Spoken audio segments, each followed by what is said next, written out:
كنتم خير أمة أخرجت للناس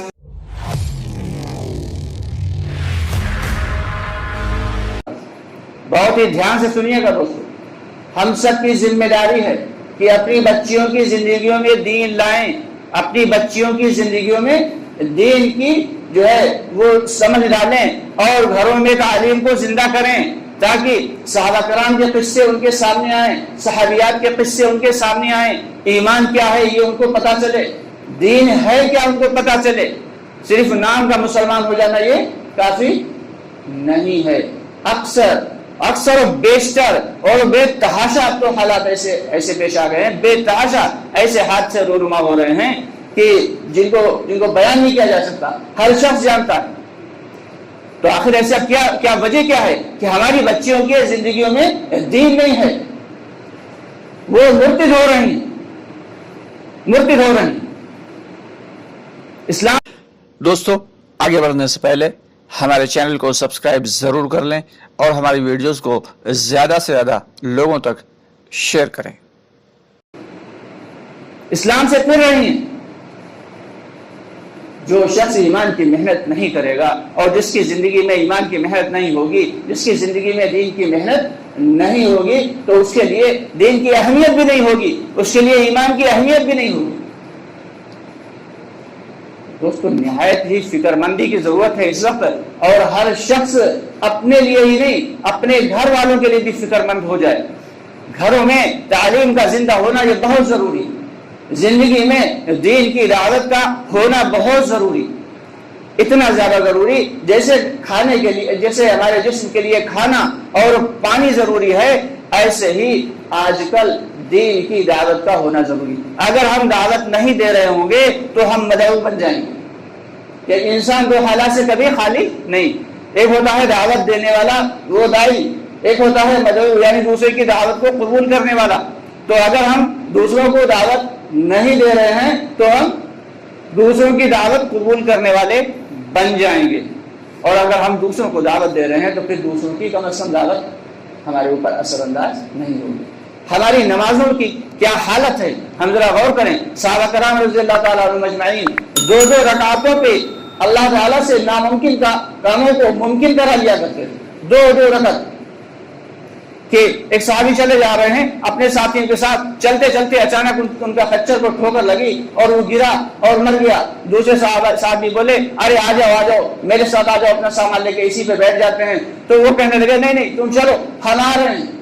ایک ایسا یقین، ایک عام سی بات، دو رکعت نفل نماز پڑھی، اللہ رب العالمین سے دعا کی کہ اللہ تو کامل قدرت والا ہے، تو اس خچر کو پھر سے زندہ کر دے گا اور جو ہے میدان حشر میں، لیکن پھر یہ اس وقت میرے کسی کام نہیں آئے گا، تو اس وقت اگر اسے زندہ کر دے تو اسے میں تیرے راستے میں لے کے چلوں۔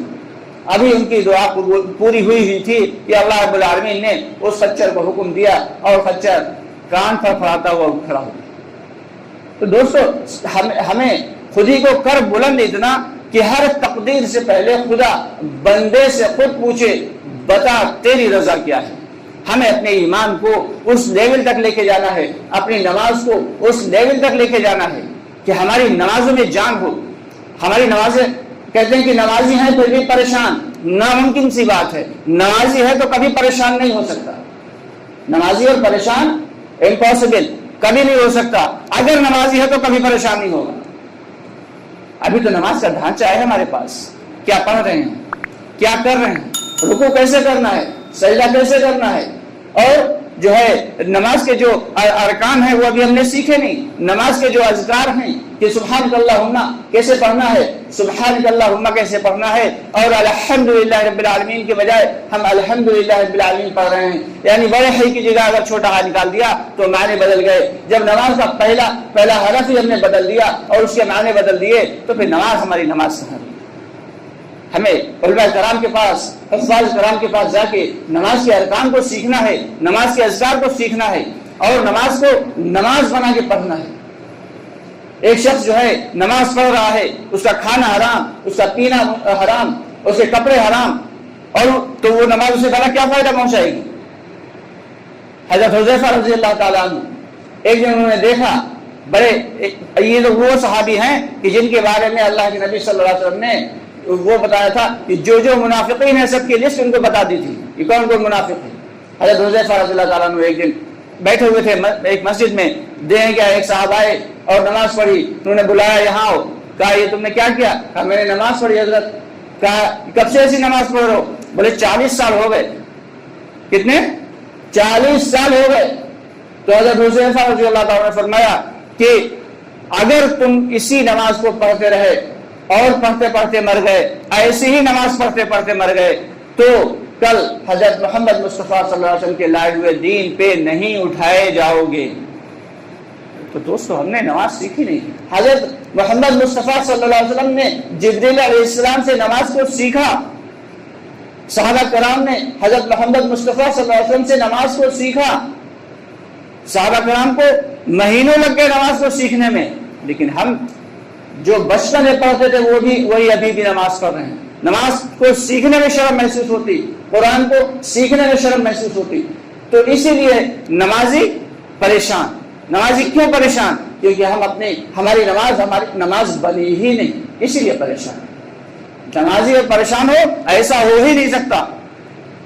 اس لیے کہا یہ جاتا ہے کہ اپنی نماز کے جو ہے ظاہر کو صحیح کرنا ہے. نماز میں جو پڑھا جاتا ہے اور نماز میں جو ارکان ہیں کہ رکوع کیسے کریں، نیت کیسے باندھیں، تمام مستحبات، تمام فرائض، تمام واجبات اور تمام اس کی سنتیں اور تمام جو اس کی چیزیں ہیں نماز کی وہ سیکھیں. جب ہم سیکھیں گے اس کے بعد ہماری نماز کا ظاہر صحیح ہوگا. دوستو باطن ابھی بھی نہیں. باطن کے لیے کیا ہے کہ جب نماز کے لیے کھڑے ہوں تو ہمیں دھیان ہو کہ ہم اللہ کو دیکھ رہے ہیں، اور خدا نخواستہ یہ دھیان نہ ہو سکے تو کم از کم کے درجے میں یہ دھیان ہو کہ اللہ ہمیں دیکھ رہا ہے. یہ باطن کا آخری درجہ ہے. اگر یہ بھی درجہ ہماری نماز میں نہیں تو ہماری نماز میں صرف ڈھانچہ ہی ڈھانچہ ہے، وہ دکھاوا ہی دکھاوا ہے. ہماری نماز وہ نہیں جو اسے اللہ تعالیٰ کو چاہیے ہے، جیسی اللہ کو مقصود ہے اور جیسی اللہ کو مطلوب ہے، ایسی نماز ہماری نماز نہیں. تو ہمیں اپنی نمازوں کو بہتر بنانا ہے. ہم نماز پڑھنے پہ بھی پریشان ہیں تو آخر اس کی کیا وجہ ہے؟ کیونکہ ہم نے نماز کو سیکھا نہیں. ہماری نماز نہیں بنی. جس دن ہماری نماز بہتر بن جائے گی اس دن ہم اپنے اللہ سے اپنے تمام مسائل کو حل کروانے والے بن جائیں گے. دوسروں کے سامنے ہاتھ پھیلانے کی ضرورت نہیں. صحابہ کرام رضی اللہ تعالیٰ عنہم اجمعین کو جب نماز ملی تو وہ نہایت خوش ہوئے کہ اب اللہ تعالیٰ سے ڈائریکٹ لینے کا ایک ذریعہ بن گیا، ڈائریکٹ لینے کا ایک ذریعہ مل گیا.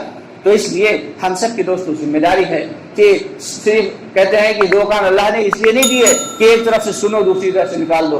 جتنا کہنے والا محتاج ہے اتنا ہی سننے والا محتاج ہے، جتنا سننے والا محتاج ہے اتنا ہی کہنے والا محتاج ہے. ہم سب ایک ہی تھیلی کے چٹے بٹے ہیں. اس لیے ہم سب کو فکر کرنا ہے. ایسا نہیں کہ جو کہہ رہا ہے اس کی نماز صحیح، اس کا ایمان صحیح، سب سے بڑا محتاج وہی.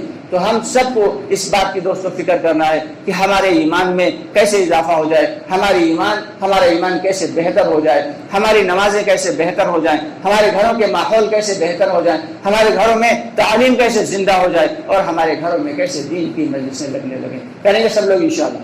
اللہ تعالیٰ ہم سب کو کہنے سے زیادہ عمل کی توفیق عطا فرمائے. سبحان اللہ.